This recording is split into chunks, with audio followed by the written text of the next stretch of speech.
అమ్మా నాన్నలకి చెప్పడానికి రెడీగా ఉన్నాను బ్రో. దానికంటే ముందు అతనికి నా లవ్ ప్రపోజ్ చేయాలి. అయితే త్వరగా ప్రపోజ్ చేయి. థ్యాంక్స్ రా. ఒక మంచి ఐడియా తీసుకుని చేస్తాను. మంచి ఐడియా చెప్పు బ్రో అంటే నువ్వేమో చెప్పట్లేదు కదా.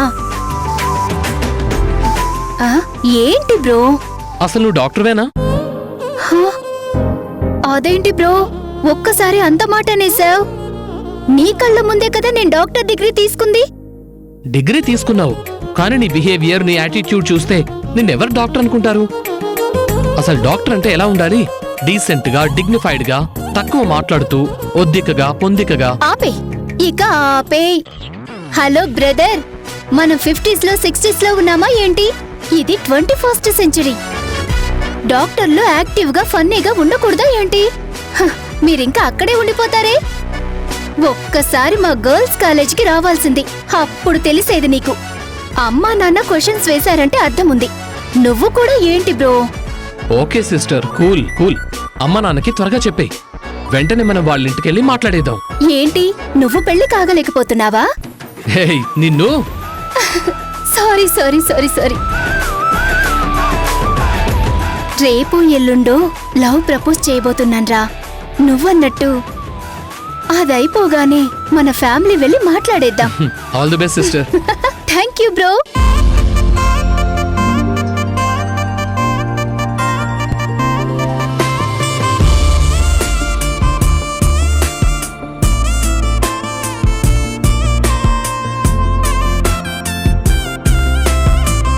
ఏంటండి మీకు కావాలా?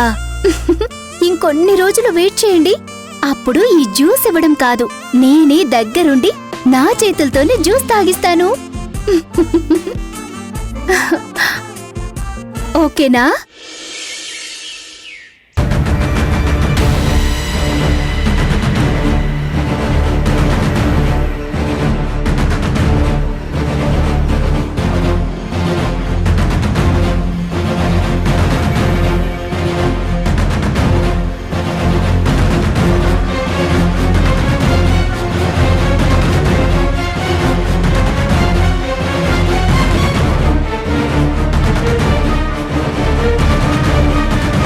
డాడ్, నేను వెళ్ళొస్తాను.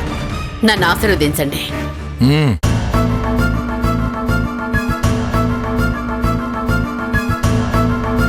నువ్వు కోర్టులో ఈ కేసుకు సంబంధించి సస్పెక్ట్గా ఉన్నావు. ఝాన్సీ ఇచ్చిన కంప్లైంట్ ప్రకారం ఆ ముసుగు మనిషిని నువ్వే పెట్టినట్లు ఈరోజు కోర్టులో నిరూపణ అయితే నువ్వు ఈ కేసు ఓడిపోతావు. అదే జరిగితే మన ఫ్యామిలీకి అంతకంటే పెద్ద మచ్చ ఇంకోటి ఉండదు. డాడ్, మీరేం వర్రీ అవ్వద్దు. నేను మీకు చేసిన ప్రామిస్ గుర్తుంది. ఖచ్చితంగా ఈ కేసుని గెలవాలి అన్న విషయమో నాకు గుర్తుంది.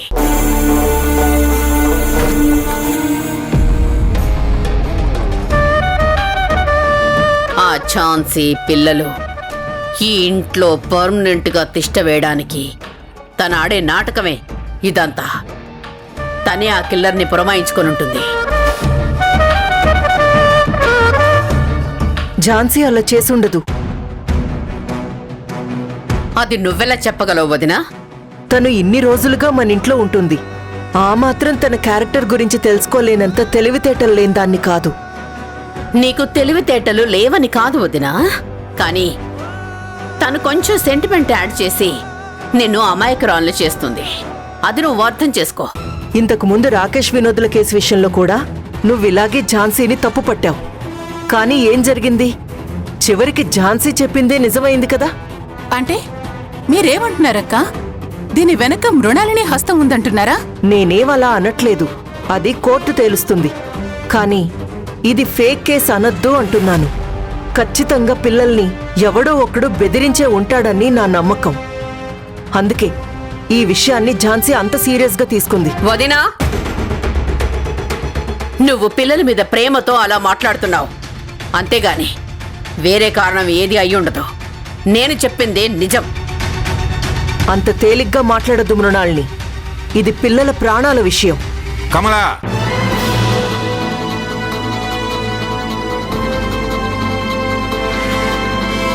మృణాళిని, నువ్వు ఈ కేసు ఓడిపోతే మన ఇంటి పరువు ప్రతిష్టలు మరింత దిగజారిపోతాయి. అది గుర్తుపెట్టుకో. డాడ్, నేనెప్పుడు మన ఇంటి పరువు ప్రతిష్టలు దిగజారే పనులు చెయ్యను. నా మీద నమ్మకం ఉంచండి. మీరు చూస్తూ ఉండండి, నేను నిరపరాధినని. ఈ కేసు ఒక ఫేక్ కేసు అని కోర్టు తీర్పిస్తుంది.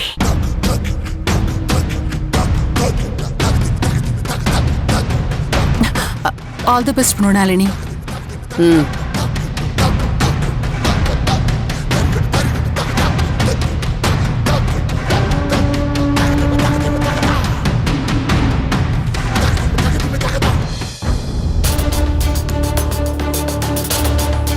లత, నేను ఏసీపీ గారి దగ్గరికి వెళ్తున్నాను.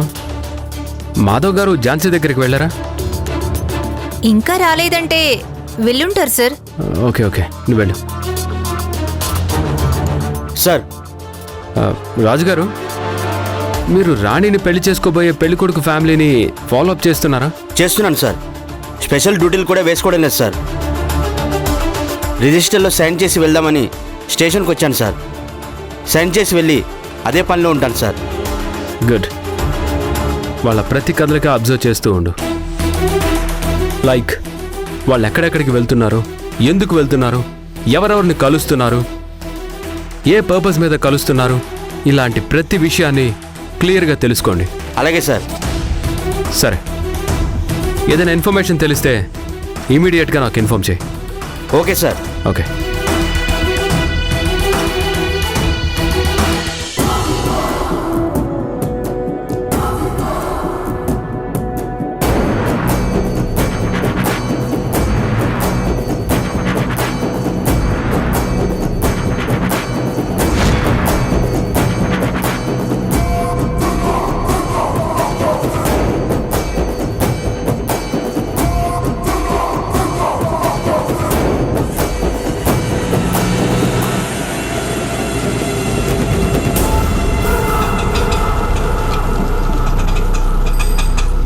సారీ మేడం, దారిలో కొంచెం లేట్ అయింది.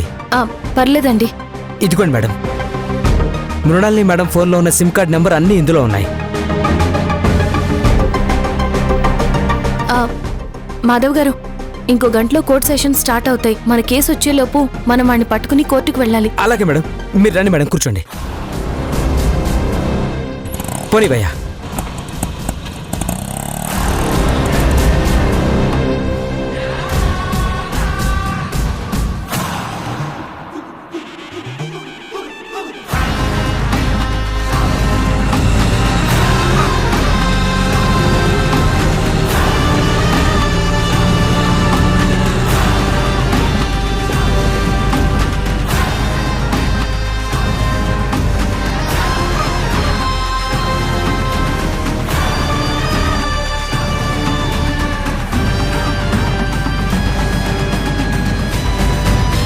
అడ్రస్ ఇదే, కానీ ఇంటికి తాళం వేసుందేంటి? మేడం, పక్కింటి వాళ్ళని అడిగితే ఏమైనా తెలుస్తుందేమో మేడం. సరే, ఎవరో వస్తున్నారు. సార్, ఏమైంది సార్? ఈ ఇంట్లో ఎవరుంటారు? ఒక కుర్రోడు సింగిల్గా ఉంటాడు. తాళం వేసుకొని ఎక్కడికి వెళ్ళాడు? నిన్నే ఖాళీ చేసి వెళ్ళాడు. అవునా? అతను ఎలా ఉంటాడు? అంటే ఎంత హైట్ ఉంటాడు? హైటు ఒక 5 feet ఉంటాడు మేడం. రంగు? కొంచెం నల్లగా లావుగా ఉంటాడు మేడం. మాధవ్ గారు, ఇతను చెప్పిన పోలికలు ముసుగు మనిషితో మ్యాచ్ అవ్వడం లేదు. మీకు అతని గురించి ఇంకేమైనా డీటెయిల్స్ తెలుసా? అతను ఏ వర్క్ చేస్తాడు, ఎక్కడ చేస్తాడు, ఇలా ఏమైనా తెలుసా? అవేమీ తెలియదు సార్. కాకపోతే లాయర్ మృణాలిని మేడం ఇక్కడికి 1-2 సార్లు వచ్చి వెళ్ళడం నేను చూశాను మేడం. మాధవ్ గారు, ఈ ఇంటి ఓనర్ దగ్గరికి వెళ్ళి అడిగితే ఏదైనా ఇన్ఫర్మేషన్ దొరకచ్చు. అవును మేడం, వెళ్ళి అడుగుదాం. ఏమయ్యా, ఈ ఇంటి ఓనర్ ఎక్కడుంటాడు? ఈ పక్క స్ట్రీట్లోనే ఉంటాడు సార్. అవునా? పదండి వెళ్దాం. ఏంటి సార్, ఏమైంది? మీరెవరు? ఈ ఇల్లు నాదే సార్. అవునా? మేము మీ దగ్గరికే బయలుదేరుతున్నాం. ఎందుకు మేడం? అంటే ఈ ఇంట్లో ఎవరో అద్దెకు ఉండేవారట కదా, అతను నిన్ననే ఖాళీ చేశాడని తెలిసింది. అతని ఆధార్ కార్డ్ డీటెయిల్స్ మీ దగ్గర ఏమైనా ఉంటే చెప్పండి. అసలు నేను ఈ ఇంటిని ఎవరికి అద్దెకివ్వలేదు మేడం.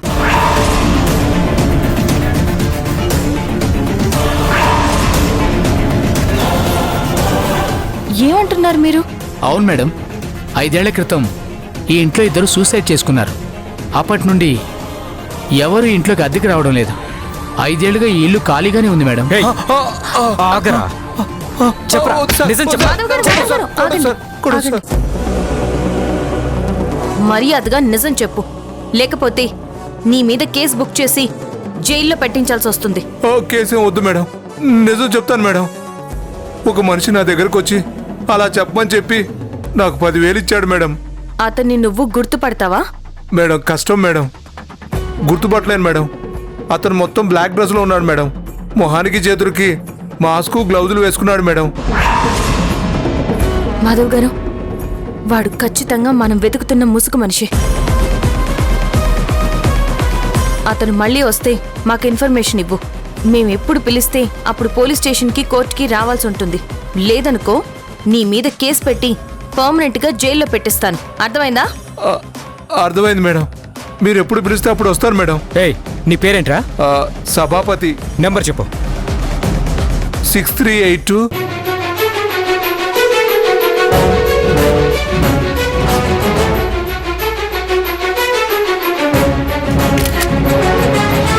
ఓకే మేడం, వెళ్దాం పదండి. జాగ్రత్త. Thank you okay madam.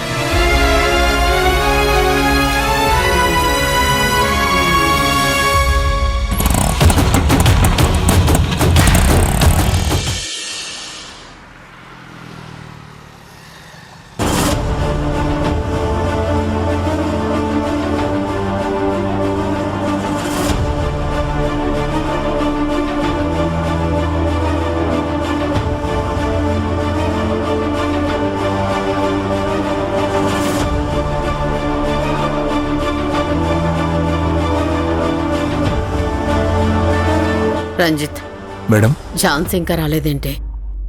అదే అర్థం కావట్లేదు madam.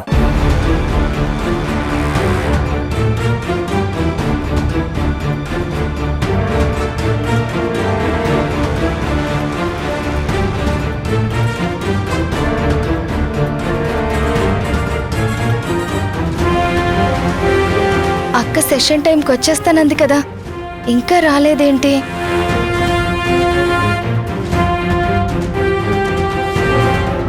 Lawyer Jhansi గారేరి? Your honour, తన దగ్గర ఎలాంటి ఆధారాలు లేవు. ఈసారి కూడా కోర్టుకు రావడానికి నామోషిగా ఫీల్ అయినట్టున్నారు. ఇంకా రాలేదంటే ఇక రారేమో. వచ్చేసాను యువర్ ఆనర్.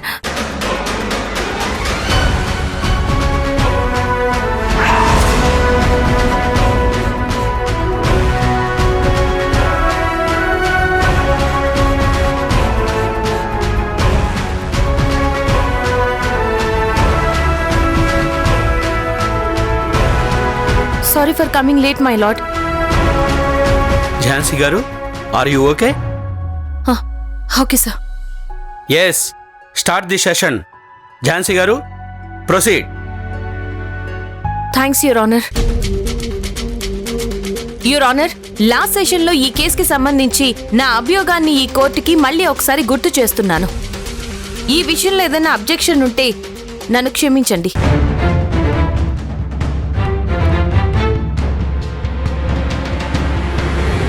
నెల రోజుల క్రితం రాకేష్ గారి పిల్లలు రాకేష్ ఇంట్లో ఉండడానికి కోర్టు ఆర్డర్ ఇచ్చింది.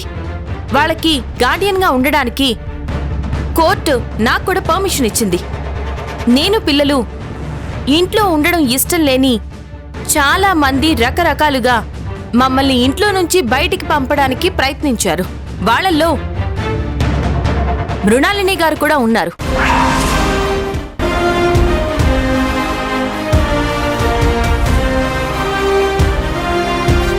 వాళ్ళ ప్రయత్నాలు ఏమీ ఫలించకపోవడంతో ఇంట్లో నుంచి వెళ్ళకపోతే నన్ను పిల్లల్ని చంపేస్తాను అని ఒక వ్యక్తి బెదిరిస్తున్నాడు.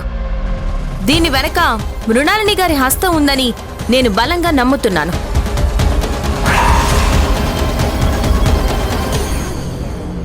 నేను చెప్పేదంతా తప్పు అని వాదిస్తూ తన ట్రాక్ రికార్డ్ గురించి చెప్తూ కోర్టుకి కావాల్సింది ఆధారాలు అని మృణాలిని గారు ఆ రోజు నాతో వాదించారు. దానికి సంబంధించిన ఫోటో ఆధారాలు నేను కోర్టుకి సబ్మిట్ చేశాను. దీనికి మృణాలిని గారు తప్పనిసరిగా సమాధానం చెప్పి తీరాలి మై లార్డ్.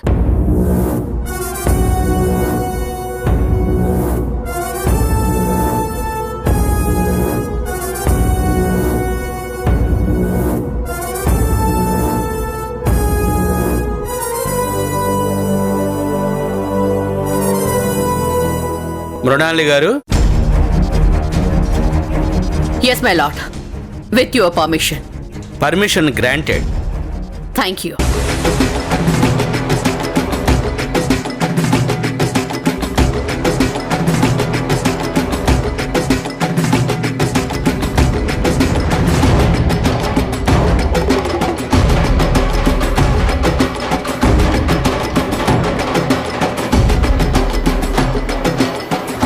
లాయర్ ఝాన్సీ గారు సరిగానే చెప్పారు మై లార్డ్. కోర్టుకు కావలసింది ఆధారాలు మాత్రమే. మై లార్డ్, ఝాన్సీ గారు నాపై చేసిన ఆరోపణలు తప్పు అని నిరూపించుకోవడానికి నా దగ్గర కూడా కొన్ని ఆధారాలున్నాయి. అవి కూడా మీరు ఒకసారి పరిశీలించాలని కోరుకుంటున్నాను. ఓకే, ప్రొడ్యూస్ చేయండి. రంజిత్,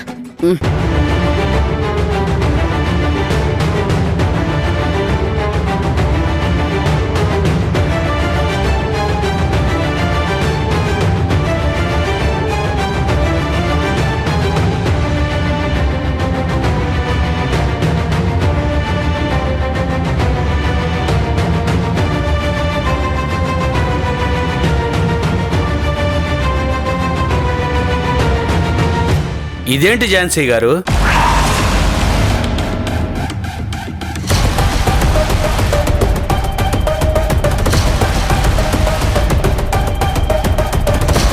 నో మై లార్డ్, అదంతా ఫేక్. మార్ఫింగ్ చేశారు. మరి మీరు చూపించిన ఫోటో ఫేక్ కదా? అది మాత్రం ఒరిజినల్ అంటారా?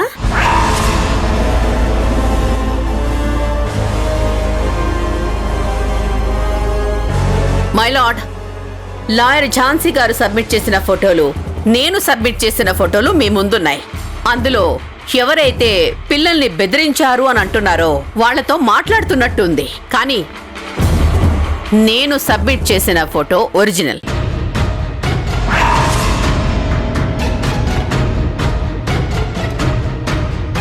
అడ్వాన్స్ అవుతున్న టెక్నాలజీ మనిషికి మంచి చేస్తుందని సంతోషపడాలో, లేదంటే లాయర్ ఝాన్సీ లాంటి వాళ్ళు ఇలా ఫేక్ ఫోటోలు క్రియేట్ చేయడానికి ఉపయోగించుకుంటున్నందుకు బాధపడాలో నాకు అర్థం కావడం లేదు మై లార్డ్. టెక్నాలజీని మిస్యూజ్ చేయాల్సిన అవసరం నాకు లేదు మేడం.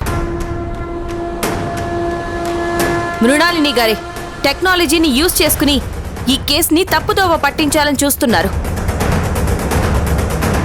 కోర్టుని తప్పుదోవ పట్టిస్తుంది మీరు, నేను కాదు. మై లార్డ్, ఆ కిల్లర్తో అటాక్ ప్లాన్ చేసింది నేను కాదు, ఈ లాయర్ ఝాన్సీ గారు.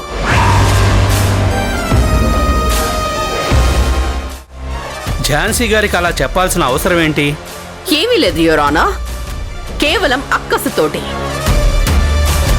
ప్రీవియస్ కేసు మీకు గుర్తుందో లేదో, మిస్టర్ వరప్రసాద్ గారే కార్ యాక్సిడెంట్ చేశారని చెప్పి ఝాన్సీ గారు అతనిపై అభియోగం చేశారు.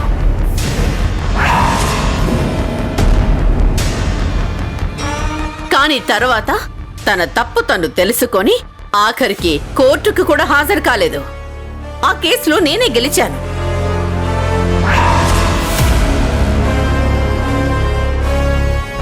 కేవలం నన్ను అన్పాపులర్ చేయడానికి, నా రెప్యుటేషన్ ని దెబ్బతీయడానికి కావాలనే నా మీద లేనిపోని అభియోగాన్ని పెట్టి ఇలా చేస్తోంది యువర్ ఆనర్.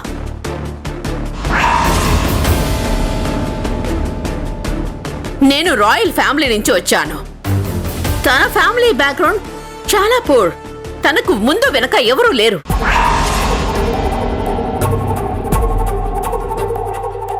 అందుకే తనకి నా వాల్యూ తెలియడం లేదు. తన ఇష్టానికి నా మీద కేసు వేసేశారు. నో యువర్ ఆనర్, నాకా అవసరం లేదు. అలా నిజంగా అన్పాపులర్ చెయ్యాలంటే యాక్చువల్గా నేను టేకప్ చేసిన ఫస్ట్ కేస్ రాణి కేసులోనే నేను మృణాలిని గారిని ఓడించాను. అన్పాపులర్ చెయ్యాలనుకుంటే అప్పుడే చేసేదాన్ని కదా, కానీ నేను అలా చేయలేదే.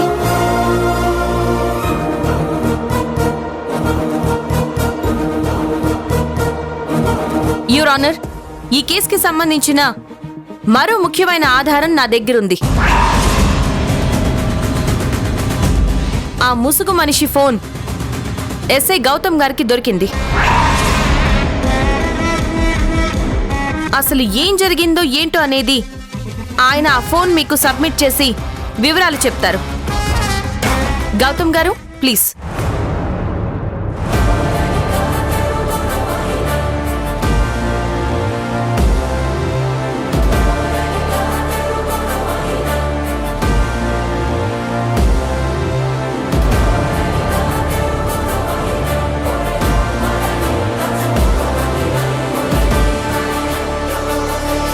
లాయర్ ఝాన్సీ గారు రాణితో కలిసి షాపింగ్ చేసుకుని వస్తున్నప్పుడు వాళ్ళని ముసుగు మనిషి అటాక్ చేశాడు.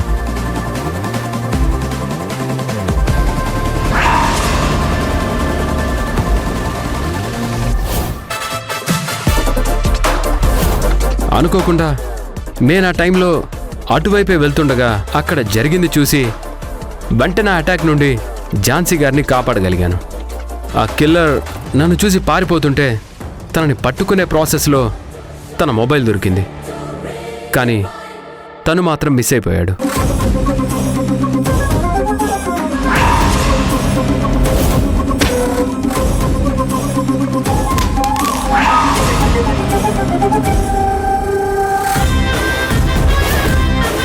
ఆ తర్వాత ఎంక్వైరీలో ఫోన్ మృణాలిని గారిదని తేలింది, యువర్ ఆనర్.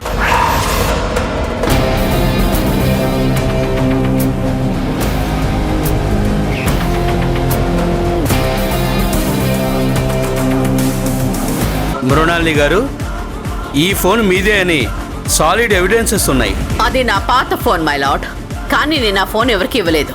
ఇవ్వకపోతే ముసుగు మనిషి దగ్గరికి ఎలా వెళ్ళింది? ఏయ్, ఆగండి. ఏమైందే? నా గౌతమ్ ఇక్కడే ఎక్కడో ఉన్నాడే. ఇక్కడా?